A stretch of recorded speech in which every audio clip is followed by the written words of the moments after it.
स्वागत है आपका हमारे YouTube चैनल पर। आज का हमारा क्लास है प्रोथ्रोम्बिंग टाइम।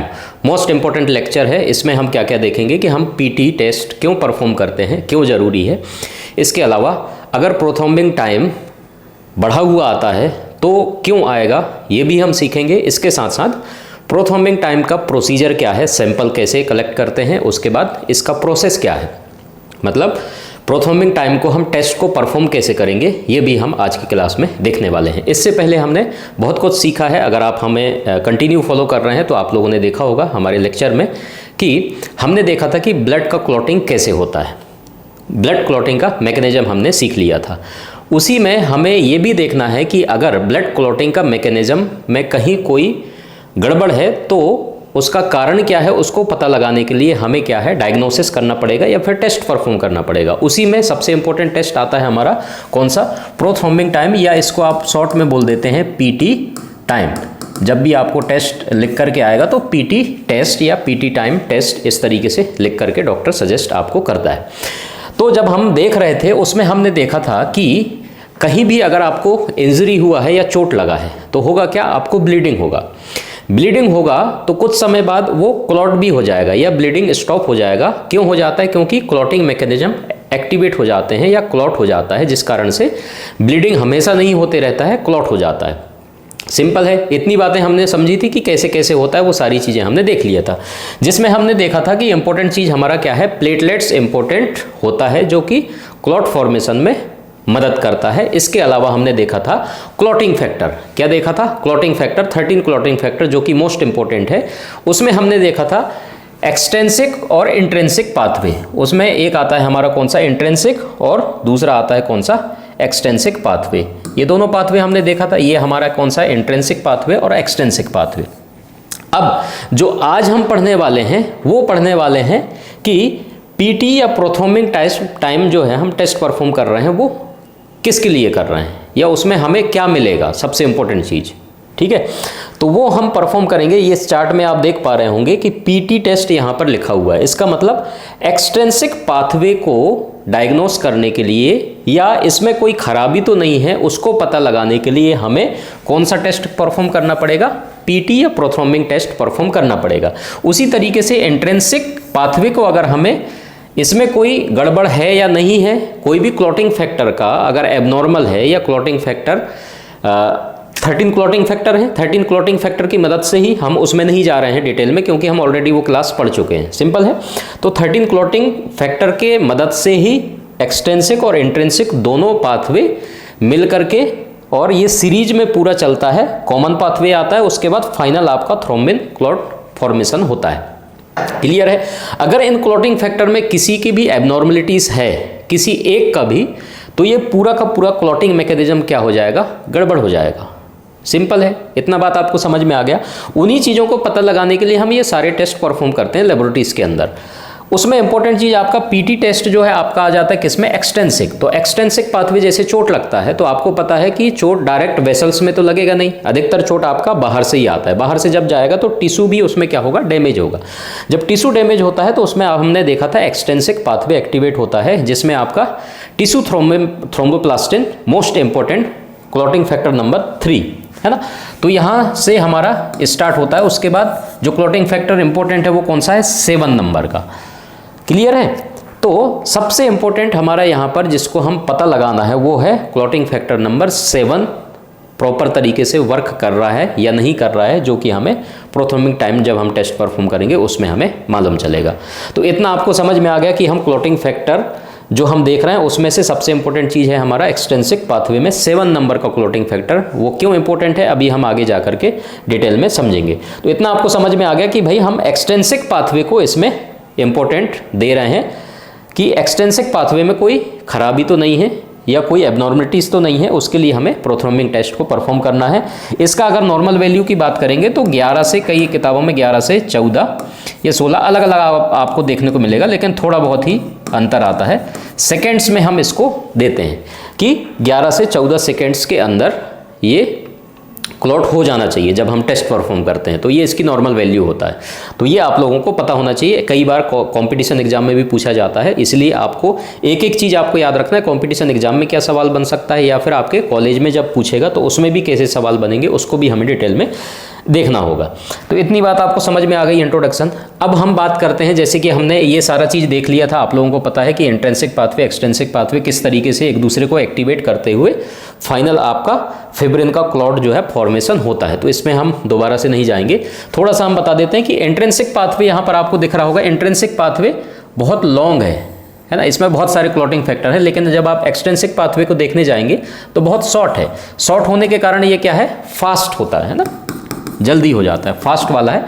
ये थोड़ा सा स्लोअर चलेगा क्योंकि इसका लॉन्ग पाथवे है, इसलिए आपका इंट्रिंसिक पाथवे थोड़ा लंबा चलता है, बाकी एक्सट्रिंसिक पाथवे शॉर्ट है, इसलिए जल्दी कंप्लीट हो जाता है। बाकी both will stimulate of the same time, बाकी दोनों के दोनों एक्टिवेट होंगे सेम टाइम में, क्योंकि इंजरी हुआ है तो सेम टाइम में ही इंजरी होगा दोनों में, है ना, अलग अलग ऐसे नहीं होगा। तो दोनों सेम टाइम में ही आपके एक्टिवेट होंगे, बोथ एक्टिवेट्स फैक्टर 10, और दोनों के दोनों जाकर के कौन से फैक्टर नंबर को आपका इंपॉर्टेंट हो जाता है, कौन सा, ये 10 वाला यहाँ पर भी और 10 वाला यहाँ पर भी।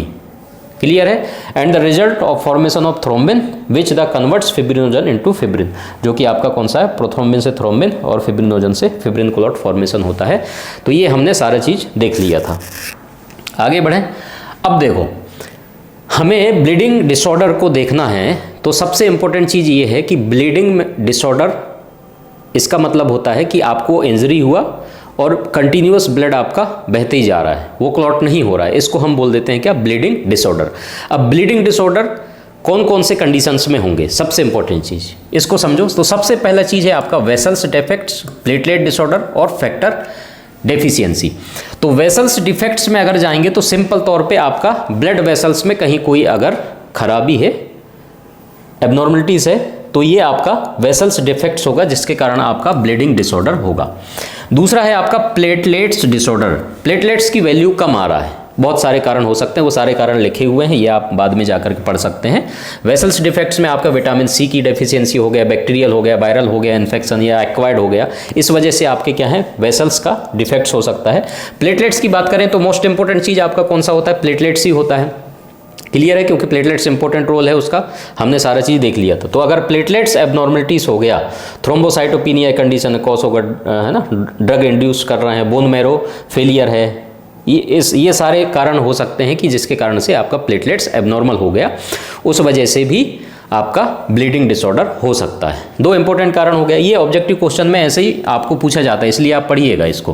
फैक्टर डेफिशिएंसी, मोस्ट इंपॉर्टेंट चीज़ अब आ जाता है आपका कौन सा, फैक्टर की डेफिशिएंसी। ऊपर से हमने देखा था सबसे फर्स्ट कारण हो सकता है ब्लीडिंग डिसऑर्डर का, वेसल्स का, प्लेटलेट्स का, उसके बाद फैक्टर्स का। तो फैक्टर्स में आपके 13 क्लॉटिंग फैक्टर सारे के सारे आ जाएंगे, जिसमें बहुत सारी चीज़ें आते हैं। एक तो आता है आपका कौन सा, इनहेरिटेड डिसीज। इनहेरिटेड में आपके कौन कौन से आते हैं, haemophilia A, haemophilia B, 1 Willebrand factor disease जो है इसका, और एक्वायर्ड, एक्वायर्ड में आपके कौन से आएंगे, एंटीकोगुलेंट्स थेरेपी, लिवर डिसीज और डीआईसी। डीआईसी को भी हम बाद में जाकर के डिटेल में पढ़ेंगे। लिवर डिसीजेस क्यों इंपॉर्टेंट है, क्योंकि अधिकतर जो कितने क्लॉटिंग फैक्टर हैं सारे के सारे, एक को छोड़ करके कैल्शियम, वो सारे के सारे आपके लिवर के अंदर ही फॉर्मेशन उसका हो रहा था। तो ये सारे कारण हो सकते हैं आपके किसके, ब्लीडिंग डिसऑर्डर के। जिसमें हम प्रोथ्रोम्बिंग टाइम देख रहे हैं, तो वो किसको हम देख रहे हैं, क्लॉटिंग जो फैक्टर्स हैं उनमें से, है ना। अब देखो, लेबोरेटरी डायग्नोसिस या एवोल्यूशन आप क्या क्या करोगे। सबसे पहला चीज़ तो प्लेटलेट्स को अगर देखना है तो प्लेटलेट्स काउंट करोगे डायरेक्ट। प्लेटलेट्स काउंट आप लोगों ने पढ़ लिए होंगे किस तरीके से हम प्लेटलेट का काउंट करते हैं। अब तो मोस्ट एडवांस मशीन आ गए हैं, पहले तो मैनुअल करते थे, तो मैनुअल भी आप लोगों को पता होना चाहिए, न्यूबार्स काउंटिंग चैम्बर में कैसे हम प्लेटलेट्स को काउंट करते हैं। क्लियर है। और उसके बाद स्लाइड में भी काउंट करते हैं, वो भी आप लोगों को पता होना चाहिए। इसके अलावा आपको अब जो सेल काउंटर आ गए हैं, 5 पार्ट सेल काउंटर आ गए हैं, उसमें तो सारे के सारे आप सीबीसी टेस्ट जब परफॉर्म करते हैं तो प्लेटलेट्स काउंट भी उसमें आपको देखने को मिल जाता है। तो वो प्लेटलेट्स काउंट आप सिंपल करेंगे। ब्लीडिंग टाइम बीटी ये हमने पढ़ा दिया है, क्लॉटिंग टाइम ये भी हमारा क्लियर हो गया है। उसके बाद प्रोथ्रोम्बिंग टाइम मोस्ट इंपॉर्टेंट, उसके बाद एपीटीटी। तो हम अभी पीटी टेस्ट परफॉर्म देखने सीखने वाले हैं, उसके बाद एपीटीटी टेस्ट को हम देखेंगे। बाकी हमने ब्लीडिंग टाइम, क्लॉटिंग टाइम ये हमने पढ़ा दिया है। मेरे ख्याल से प्लेटलेट्स काउंट भी क्लियर हो गया नहीं हुआ है, वो हमें देखना है। बाकी अगर नहीं हुआ होगा तो वो भी हम पढ़ा देंगे। कंटिन्यू हम जैसे जैसे आगे बढ़ते जाएंगे लेक्चर हमारा सारी चीज़ें हम पढ़ाते जाएंगे। तो अब यहाँ पर हम देखेंगे जब प्रोथ्रोम्बिंग टाइम जब हम पढ़ने जा रहे हैं, तो प्रोथ्रोम्बिंग टाइम को जब हम पढ़ते हैं तो इसमें सबसे इंपॉर्टेंट चीज़ आ जाता है आपका कौन सा, प्रोथ्रोम्बिंग। तो इसको थोड़ा सा समझ लीजिएगा आप, ठीक है, इसको समझ लेते हैं हम। देखो, प्रोथ्रोम्बिन, सबसे पहली चीज़ तो ये प्रोथ्रोम्बिन है, ये आपका बनता है कहाँ पर, लिवर में। किसके अंदर बनता है ये, लिवर में इसका फॉर्मेशन होता है। इसके अलावा ये विटामिन के डिपेंडेंट है। बहुत सारे और भी हैं, अभी हम आगे जा कर के देखेंगे कि कौन कौन से ऐसे क्लॉटिंग फैक्टर हैं जो विटामिन के डिपेंडेंट है, कि विटामिन के पर ही ये निर्भर रहते हैं। अगर विटामिन के की भी डेफिशिएंसी होगा तब भी आपका क्या है, क्लॉटिंग फैक्टर कहीं ना कहीं एबनॉर्मलिटीज शो करेगा। इसलिए विटामिन के मोस्ट इंपॉर्टेंट होता है। अब इससे हम प्रोथ्रोम्बिंग टाइम में सबसे इंपॉर्टेंट चीज़ जो है कौन सा इवेल्यूट करते हैं, इसमें एक्सट्रिंसिक पाथवे है ना, एक्सट्रिंसिक पाथवे को। तो ये तीन चीज़ें आपको समझना आना चाहिए कि प्रोथ्रोम्बिंग आपका लिवर में सिंथेसिस होता है इसका, उसके बाद विटामिन के डिपेंडेंट है, और एक्सट्रिंसिक पाथवे को इसमें हमें मेजर करना है, एक्सट्रिंसिक पाथवे की एबनॉर्मलिटीज़ को हमें चेक करना होता है। तो इतनी चीज़ें आपको समझ में आ गया होगा। अब देखो, तो हम आपसे बोले थे कि यहाँ पर आपको सैंपल कौन सा लेना है, सोडियम साइट्रेट वाला। सोडियम साइट्रेट वाला जब आप सैंपल लेंगे तो इसमें आपको मिलेगा क्या, ऊपर प्लाज्मा। प्लाज्मा से टेस्ट आप परफॉर्म करेंगे। प्लाज्मा में आपके क्या होते हैं, 13 क्लॉटिंग फैक्टर आपके प्रेजेंस होते हैं, 13 क्लॉटिंग फैक्टर, CF में आपको बोल रहा हूँ। तो प्लाज्मा के अंदर ही आपको 13 क्लॉटिंग फैक्टर देखने को मिलेगा। इसलिए हम कौन सा, प्लाज्मा का सैंपल हम इसमें लेते हैं, सीरम के सैंपल से टेस्ट परफॉर्म नहीं करते हैं। सिंपल हो गया। अब सोडियम साइट्रेट का जो ये सैंपल हम ले रहे हैं इसमें, ये इसका मैकेनिज्म क्या होता है, एटलीस्ट आप लोगों ने बहुत बार पढ़ा होगा, फिर भी ये कैल्शियम को रिमूव कर देता है। किसको, कैल्शियम को। तो कैल्शियम को रिमूव करने के कारण आपका क्लॉट नहीं होता है ना। जब आप सैंपल लेंगे, सैंपल लेने के बाद सैंपल क्लॉट क्यों नहीं होता है, क्योंकि कैल्शियम को ये भाई साहब क्या कर देता है, सोडियम साइट्रेट वाला जो सैंपल हम ले रहे हैं उसको रिमूव कर देता है। इतना आप सिंपल समझो, जिसके कारण आपका ये जो सैंपल आपने बाहर लिया है वो क्लॉट नहीं होगा। लेकिन अब सवाल आता है कि हमें तो क्लॉट का फॉर्मेशन हो रहा है नहीं हो रहा है, वही चीज़ चेक करना है। सिंपल है ना। तो अब ये कैसे होगा, इसको आप समझो। तो सिंपल तौर पे आपको समझने के लिए ये प्रिंसिपल है, ये आप समझो, बहुत ध्यान से आप समझना प्रिंसिपल, ठीक है। अब हम ये सोडियम साइट्रेट में सैंपल हमने ले लिया है, इसके अंदर आपको क्या क्या चीज़ें देखने को मिलता है। सबसे पहला चीज़ तो ये सैंपल है आपका, उसके बाद आता है आपका रिएजेंट। हमने बात कर लिया कि भाई सोडियम साइट्रेट कैल्शियम को रिमूव कर दिया, ब्लड का क्लॉट नहीं हो रहा है, लेकिन हमें क्लॉट ही करवाना है। तो इसके लिए हमारा आ जाता है सबसे पहले चीज़ क्या, रिएजेंट। तो एक्सट्रिंसिक पाथवे में सबसे पहला चीज़ हमने देखा था थ्रोम्बोप्लास्टिन,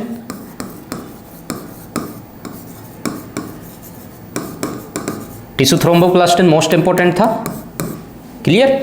उसके बाद क्लॉट होने के लिए आपको क्या चाहिए, कैल्शियम भी चाहिए, क्योंकि कैल्शियम को ये भाई साहब ने तो रिमूव कर दिया। तो ये दोनों के दोनों चीज़ें, एक तो पहला कौन सा है, थ्रोम्बोप्लास्टिन, और दूसरा है कैल्शियम। ये हमें मिलेगा कहाँ से, रिएजेंट से मिलेगा। कहाँ से मिलेगा, रिएजेंट से मिलेगा। इतना क्लियर हो गया, समझ में आ गया। अब जो हमें देखना है या आइडेंटिफाई करना है वो क्लॉटिंग फैक्टर नंबर 7, ठीक है। इसको हमें पता लगाना है कि ये क्लॉटिंग फैक्टर 7 नंबर का ये प्रॉपर तरीके से फंक्शन कर रहा है या नहीं कर रहा है, इसको हमें आइडेंटिफाई करना है। फिर से रिपीट कर दे रहा हूँ अगर आपको समझ में नहीं आ रहा है। ये हमने साइट्रेट वाइल लिया, इसमें हमने सैंपल लिया तो सोडियम साइट्रेट क्या करेगा, कैल्शियम को रिमूव कर देगा, जिसके कारण आपका ब्लड का क्लॉट इसके अंदर होगा नहीं और आपको प्लाज्मा मिल जाएगा। जब प्लाज्मा मिल गया तो प्लाज्मा के अंदर आपके 13 क्लॉटिंग फैक्टर मौजूद हैं। लेकिन हमें प्रोथ्रोम्बिंग टाइम को देखना है तो उसके लिए क्लॉट करा के ही देखना है कि कितनी समय में वो क्लॉट हो रहा है। तो उसके लिए हम क्या लेते हैं, सैंपल प्लाज्मा लेते हैं, उसके अंदर हम रिएजेंट डालते हैं। रिएजेंट के अंदर क्या क्या चीज़ें हैं ध्यान से समझ लीजिए, थ्रोम्बोप्लास्टिन है और दूसरा क्या है, कैल्शियम है। दो चीज़ें हैं, तो थ्रोम्बोप्लास्टिन और कैल्शियम दो चीज़ें हैं। जो एक्सट्रिंसिक पाथवे को आप समझते चलो, एक्सट्रिंसिक पाथवे में टिश्यू थ्रोम्बोप्लास्टिन ये एक्टिवेट होता है पहले, है ना, और कैल्शियम का उसमें जरूरी होता है, कैल्शियम मोस्ट इंपॉर्टेंट चीज़ है। और फैक्टर नंबर 7, तो ये जब एक्टिवेट होंगे और फैक्टर नंबर 7 अगर इस प्लाज्मा में मौजूद है और प्रॉपर तरीके से फंक्शन कर रहा है, क्योंकि 13 क्लॉटिंग फैक्टर सारे हैं उसमें, तो हम केवल एक्सटेंसिक पाथवे को देख रहे हैं। तो 7 नंबर अगर प्रॉपर तरीके से फंक्शन कर रहा है तो ये जब मिल जाएगा तो ये सारा चीज मिल करके और फाइनल आपका क्या है, क्लॉट का फॉर्मेशन कर देगा। और उसी क्लॉट के फॉर्मेशन को हमें चेक करना है कि कितने समय में क्लॉट का फॉर्मेशन हो रहा है। इतनी बातें आपको समझ में आ गया। तो यही प्रिंसिपल है और इसी को आपको लिख करके देखना है कि टिश्यू आपका जो ब्लड है उसके अंदर आपका टेस्ट ट्यूब जो है उसके अंदर आप सैंपल लोगे और रिएजेंट डालोगे और उसके बाद स्टॉप वॉच चालू करके देखोगे कि भाई इसके अंदर कितनी देर में क्लॉट हो रहा है। लेकिन इसके अंदर क्या क्या चीज़ें हो रहा है वो सारा चीज़ मैंने आपको आई होप समझ में आ गया होगा, आपको प्रिंसिपल किस तरीके से काम कर रहा है। क्लियर है? अब देखिए यहाँ लिखी हुई चीज़ों पे ध्यान दीजिए, वही चीज़ जो हमने आपको समझा दिया है कि प्रोथ्रोम्बिंग टाइम जो है take plasma to clot after addition of tissue factor thromboplastin obtained from rabbit और प्लाज्मा ब्रेन। ये कहाँ से आपको मिलता है टिश्यू थ्रोम्बोप्लास्टिन? ये आपको रैबिट और ह्यूमन ब्रेन से। क्लियर है? इतना आपको समझ में आ गया कि प्लाज्मा के अंदर हमें क्लॉट करा के देखना है कि वो कितनी देर में क्लॉट हो रहा है, नॉर्मल वैल्यू उसकी आ रही है नहीं आ रही, वो हमें चेक करना है। दूसरा, this measures the quality of extrinsic pathway as well as the common pathway of coagulation. इसमें हमें देखना है एक्सटेंसिक पाथवे को प्रॉपर तरीके से वो काम कर रहा है या नहीं कर रहा है, इसके साथ साथ कॉमन पाथवे को भी देखना है। The speed of the extrinsic pathway is greatly affected by the level of factor number 7। ठीक है, तो ये जो एक्सटेंसिक पाथवे का स्पीड है या एक्सटेंसिक पाथवे प्रॉपर तरीके से होना है या नहीं होना है वो फैक्टर नंबर 7 पे डिपेंड करता है। इसलिए फैक्टर नंबर 7 को ही हमें एक्चुअल में हम प्रोथ्रोम्बिंग टाइम में देख रहे हैं कि 7 नंबर का क्लॉटिंग फैक्टर प्रॉपर काम कर रहा है या नहीं कर रहा है। प्रोथ्रोम्बिंग टाइम प्रोथ्रोम्बिन या factor 2 is synthesised by the liver. इसको हमने देख लिया था, प्रेजेंस ऑफ विटामिन के, क्योंकि ये विटामिन के डिपेंडेंट है। तो विटामिन के उपस्थिति में या प्रेजेंस में आपका फैक्टर नंबर 2 जो है लिवर के अंदर क्या होता है, सिंथेसाइज होता है। और factor 7 is also synthesised by the liver which is related to prothrombin.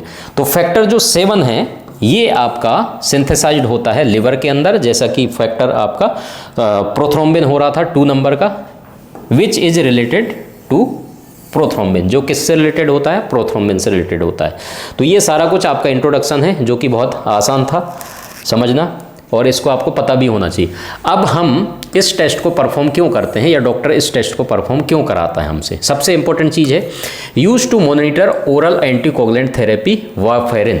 तो वारफेरिन क्या होता है, आपके ब्लड थिनर के रूप में इस्तेमाल किया जाता है इसको। अगर किसी को डिसीज है ना, ब्लड अंदर क्लॉट हो रहा है, जिसको हम DIC थोड़ा बहुत आप लोगों को समझा दिया था। तो अगर अंदर कोई ब्लड का क्लॉट जम रहा है, उसको अगर कोई डिसीज है तो उसके लिए वारफेरिन दिया जाता है। तो इसको चेक करने के लिए हम क्या करते हैं, प्रोथ्रोम्बिंग टेस्ट को परफॉर्म करते हैं या डॉक्टर इसको सजेस्ट करता है।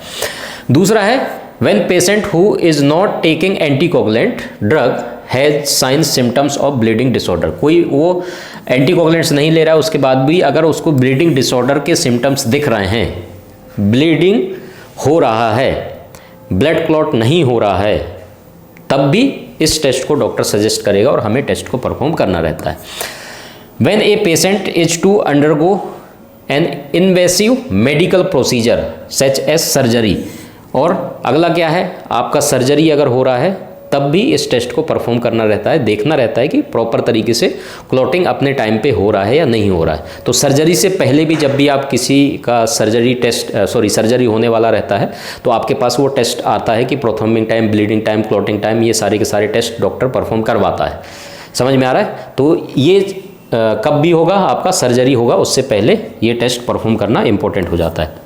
Prothrombin time is use conjunctions with the activation partial prothrombin जो APTT टेस्ट होता है वो भी इसके साथ कोरिलेट करता है, इसलिए इसको चेक करने के लिए भी प्रोथ्रोम्बिंग टाइम की सहायता लिया जाता है, ये आप समझ सकते हैं। तो प्रोथ्रोम्बिंग टाइम किन किन कंडीशन में किया जाता है, और सबसे इंपॉर्टेंट चीज़ है आपका कौन सा, लिवर फंक्शन। कौन सा है, लिवर फंक्शन। लिवर फंक्शन क्यों इंपॉर्टेंट है, क्योंकि लिवर के अंदर ही आपके सारे के सारे क्लॉटिंग फैक्टर का क्या हो रहा है, सिंथेसिस हो रहा है। एक को छोड़ करके मैंने आपको बता दिया, बार बार बताने की ज़रूरत नहीं है। तो लिवर इसमें सबसे मोस्ट इंपॉर्टेंट चीज़ हो जाता है कि भाई अगर लिवर प्रॉपर तरीके से काम नहीं करेगा तो आप समझ जाइए कि आपके क्लॉटिंग फैक्टर में डेफिशिएंसी होगा और आपका ब्लीडिंग डिसऑर्डर होगा। ब्लड का क्लॉट नहीं बनना क्या कहलाता है, ब्लीडिंग डिसऑर्डर कहलाता है। क्लियर है? तो इतनी सारी चीज़ें हैं जिसको हमें चेक करना है और प्रोथ्रोम्बिंग टेस्ट को परफॉर्म करना है। अब प्रोथ्रोम्बिंग टाइम आपका कब कब बढ़ेगा ये आपको समझ लेना है। सबसे पहला चीज़, विटामिन के की डेफिशिएंसी अगर है, पहले मैंने आपको बता दिया था, अगर विटामिन के की डेफिशिएंसी, क्योंकि विटामिन के डिपेंडेंट एंटीकोगुलेंट्स क्लॉटिंग फैक्टर जो कि विटामिन के पर डिपेंडेंट हैं, ऐसे क्लॉटिंग फैक्टर बहुत सारे हैं। यहाँ पर आपको देखने को मिल रहा होगा विटामिन के डिपेंडेंट, जैसे 7 है, 10 है, 2 है, 9 है, ये सारे विटामिन के डिपेंडेंट है। जो कि इंपॉर्टेंट है आपका विटामिन के डिपेंडेंट कौन सा है, 7 नंबर, जिसको हमें चेक करना है प्रोथ्रोम्बिंग टाइम में। तो अगर विटामिन के की डेफिशिएंसी है तब भी आपका प्रोथ्रोम्बिंग टाइम क्या होगा, बढ़ा हुआ आएगा या एबनॉर्मल आएगा। क्लियर है। DIC, इसको हमने बता दिया था कि DIC अगर है, किसी को एबनॉर्मलिटी से डिसीज है, तब भी आपका प्रोथ्रोम्बिंग टाइम जो है एलिवेटेड आएगा। लिवर डिसीज, ठीक है, लिवर डिसीज हमने बता दिया था आपको कि लिवर डिसीज को हमें चेक करना है। अगर लिवर डिसीज हुआ और क्लॉटिंग फैक्टर प्रॉपर तरीके से काम नहीं कर रहे हैं या उसकी एबनॉर्मलिटीज हो गया, पहली चीज़ तो लिवर का अगर कोई डिसीज है तो क्लॉटिंग फैक्टर तो प्रॉपर तरीके से बनेंगे नहीं, समझ में आ रहा है। अगर क्लॉटिंग फैक्टर नहीं बन रहा है तो आपका सीधा असर कहाँ करेगा, ब्लीडिंग में, तो ब्लीडिंग होता रहेगा, क्लॉट का फॉर्मेशन ही नहीं होगा। तो आपका लिवर डिसीज है तब भी आपके क्या है, प्रोथ्रोम्बिंग टाइम एलिवेटेड आएगा। ए डेफिशिएंसी इन 1 और more of the following factor, जैसे कि 1 हो गया, 2 हो गया, 5 हो गया, 7 हो गया, 10 हो गया। उसके बाद एंटीकोगुलेंट्स वारफेरिन, अगर वारफेरिन का एंटीकोगुलेंट्स या वारफेरिन का ट्रीटमेंट चल रहा है, किसी को वारफेरिन दिया जा रहा है पेशेंट्स को, तब भी आपका प्रोथ्रोम्बिंग टाइम क्या होगा, एलिवेटेड होगा। तो इतनी चीज़ें आपको समझ में आ गई कि भाई प्रोथ्रोम्बिंग टाइम एलिवेटेड कब कब कौन कौन सी कंडीशन में हमें देखने को मिलता है। ये सारे की सारी चीज़ें आप लोगों को याद कर लेना है, क्योंकि ऑब्जेक्टिव क्वेश्चन आपको पूछा जाएगा कॉम्पिटिशन एग्जाम में कि कौन कौन से कंडीशन में हमारा प्रोथ्रोम्बिंग टाइम बढ़ा हुआ आता है। सारे ऑप्शन रहेंगे, कोई एक ऑप्शन सही रहेगा, उसको आपको देखना है। तो ये आपको याद करना पड़ेगा, ये ऐसे ही क्वेश्चन आपको एग्जाम में पूछे जाते हैं। क्लियर है। अब देख लेते हैं हम प्रिंसिपल, मैंने ऑलरेडी समझा दिया था कि आपका ये सोडियम साइट्रेट का प्लाज्मा सैंपल हम लेंगे, इसमें से आपको प्लाज्मा मिल जाता है। प्लाज्मा में आपके क्या है, 13 क्लॉटिंग फैक्टर हैं। क्लियर है। तो इसमें आपके 13 क्लॉटिंग फैक्टर हैं। तो इसी 13 क्लॉटिंग फैक्टर में से हमारा 7 नंबर का जो क्लॉटिंग फैक्टर है उसको हमें आइडेंटिफाई करना है कि ये प्रॉपर तरीके से फंक्शन कर रहा है या नहीं कर रहा है। तो अब जब हम इसमें प्लाज्मा लिए हैं सोडियम साइट्रेट वाला, तो सोडियम साइट्रेट वाला प्लाज्मा लिए हैं, तो उसमें कैल्शियम को तो इसने हटा दिया है ना, कैल्शियम को इसने क्या कर दिया, हटा दिया। तो हमें कैल्शियम चाहिए है, तो कैल्शियम हमें कहाँ से मिलता है, ये जो हम रिएजेंट यूज करते हैं, रिएजेंट में 2 चीज़ें मैंने आपको बता दिया था कि रिएजेंट में एक तो थ्रोम्बोप्लास्टिन मिलता है, थ्रोम्बोप्लास्टिन, और दूसरा मिलता है कौन सा, कैल्शियम। ठीक है, कैल्शियम मिल जाएगा यहाँ से, और ये दोनों मिलकर के और प्लाज्मा के अंदर आपका 7 नंबर का क्लॉटिंग फैक्टर मिल करके आपका एक्सटेंसिव पाथवे चालू होता है। तो एक्सटेंसिव पाथवे दोबारा बताने की ज़रूरत नहीं, जिन लोगों ने पुराना लेक्चर देखा होगा उनको आसानी से ये समझ में आ रहा होगा कि टिश्यू थ्रोम्बोप्लास्टिन आपके एक्सटेंसिव पाथवे में टिश्यू डैमेज हुआ वहाँ से एक्टिवेट होता है। ठीक है, उसके बाद कैल्शियम की ज़रूरत होता है और फैक्टर नंबर 7 वहाँ से एक्टिवेट होता है, फिर 10 उसके बाद आपका कॉमन पाथवे बनता है। इस तरीके से सारा चीज़ आप लोगों को आई होप समझ आ गया होगा। वो नहीं पढ़े हो तो दोबारा उसको पढ़ो, तभी जा करके ये प्रिंसिपल आपको समझ में आएगा।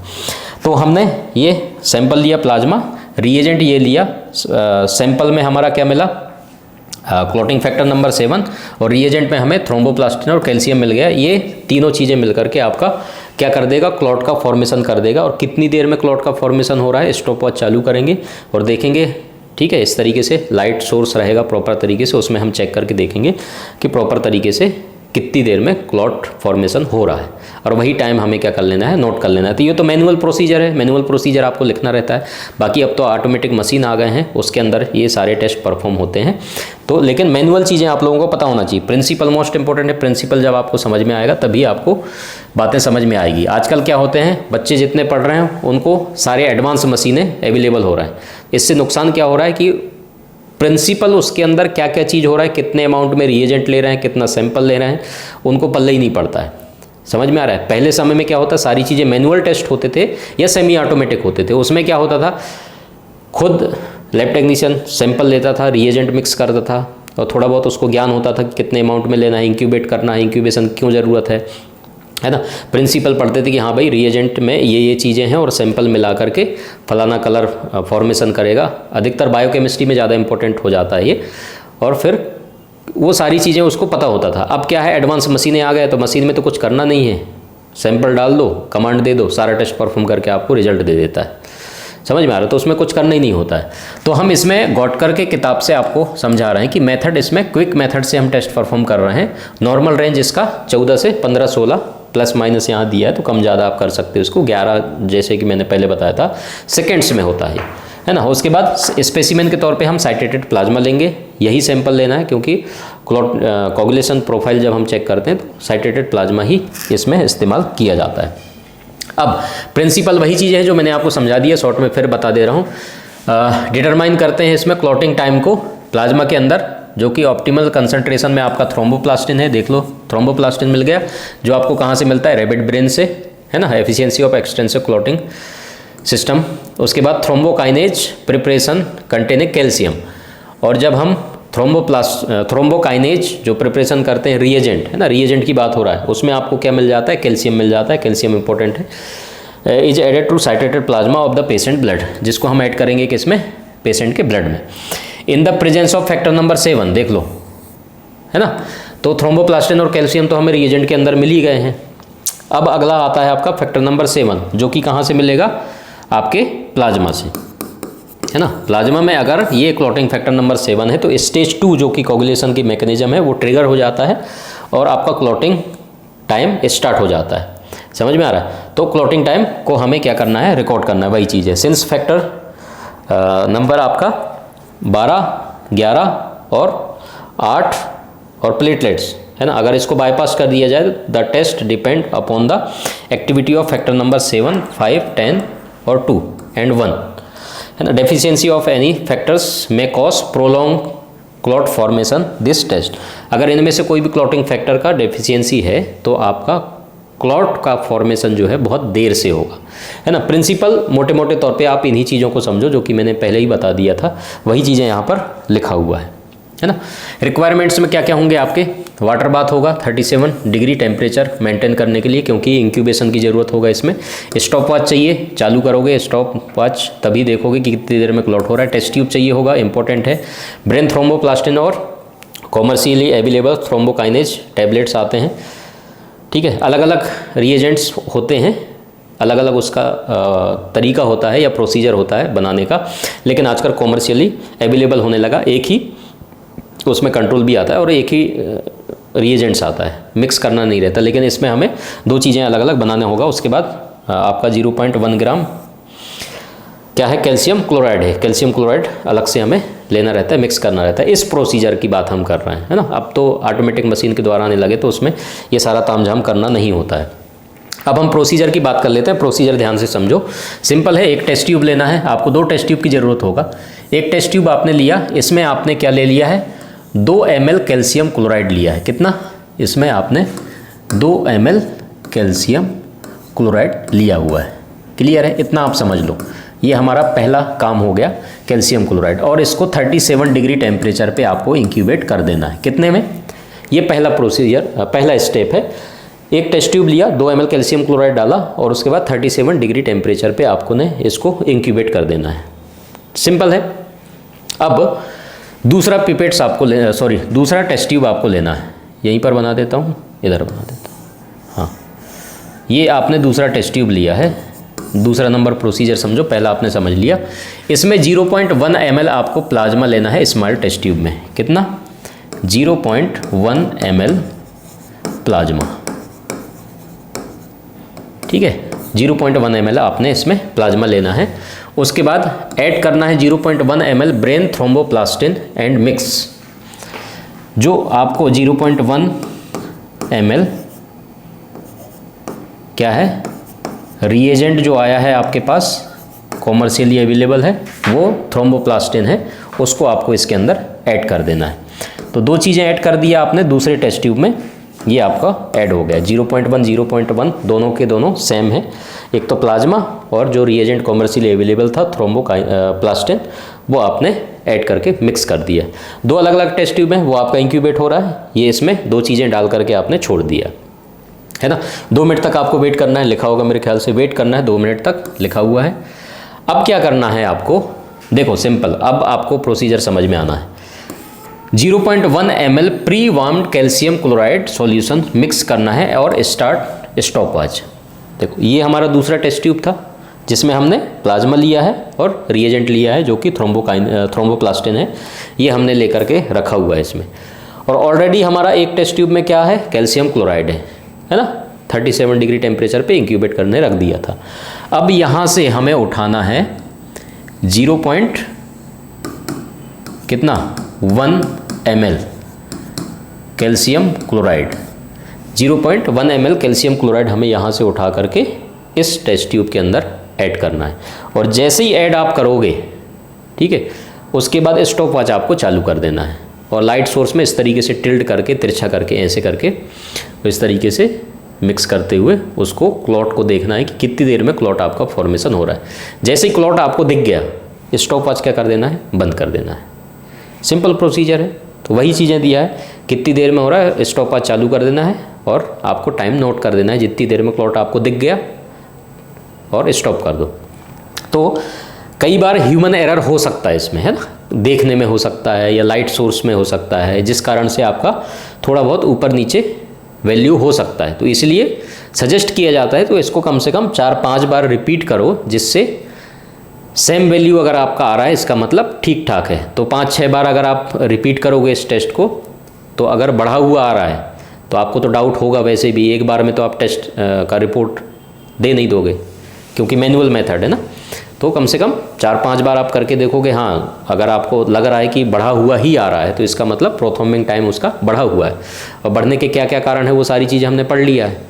ऐसा नहीं कि आपने एक बार टेस्ट परफॉर्म किया और तुरंत रिपोर्ट कर दिया। मैनुअल मेथड में थोड़ा सा ऐसा कहा जाता है कि इसमें लिखा भी होगा मेरे ख्याल से, हाँ, रिकॉर्ड द टाइम, उसके बाद repeat the step 1 to 7 twice to check the reliability of result. Result की रिलायबिलिटी अगर आपको देखना है तो 1 से 7 बार बोला गया है, इतनी बार तो कोई नहीं करता होगा, ठीक है। Repeat the procedure using normal plasma and not prothrombin time in seconds में जो है आपको प्रोथर्मिंग टाइम को रिकॉर्ड कर लेना है।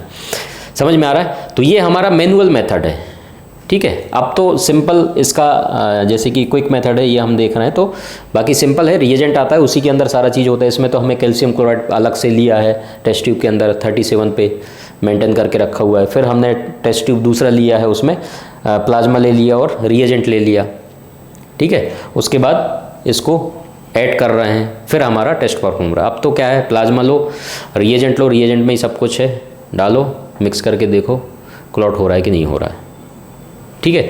तो वो सारा चीज़ तो अब ऑटोमेटेड हो गए हैं, तो उसकी बात हम नहीं कर रहे हैं। बाकी हमारा जो प्रोसीजर है, जो लिखने वाली प्रोसीजर है, आपके कॉलेज में भी आएगा, ये एग्जाम में भी आएगा, पूछा जा सकता है। तो इस तरीके से आपको लिखना है और प्रोसीजर को बाकायदा डायग्राम बना करके क्लियर करके समझाना है, क्लियर करना है।